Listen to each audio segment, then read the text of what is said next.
Tarehe 4 Februari kila mwaka ni siku ya saratani duniani. Saratani ni kundi la magonjwa ambayo hutokea kwa kushambulia kiungo ama viungo pale ambapo mwili unapoteza udhibiti wa uzalishaji wa chembe hai mwilini.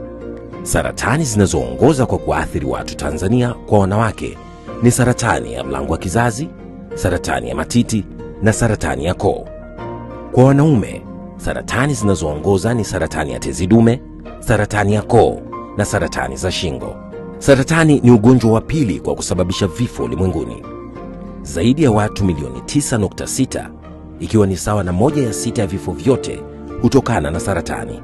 Baadhi ya saratani zinatibika endapo mgonjwa atawahi kufika katika kituo cha kutolea huduma hizo. Kati ya 30% na 50% ya saratani zinaweza kuzuilika kwa kufuata ushauri wa wataalamu na kubadili mtindo hatarishi wa maisha. Ili kujikinga na saratani, unashauriwa kuepuka kutumia sigara na bidhaa nyingine za tumbaku, kuepuka uzito uliopitiliza, kula mlo kamili wenye matunda na mboga za majani kwa wingi, kujenga tabia ya kufanya mazoezi ya mwili, kuepuka matumizi ya pombe kupitiliza, kutumia kinga na kufanya ngono salama wakati wote. Kuzingatia chanjo kwa saratani zinazozuilika kwa chanjo kama saratani ya ini na mlango wa kizazi. Kwa wenye ulemavu wa ngozi, kutumia vikinga miale ya mwanga kama kuvaa miwani na kofia au kutumia mafuta maalum yanayopunguza ukali wa miale ya jua.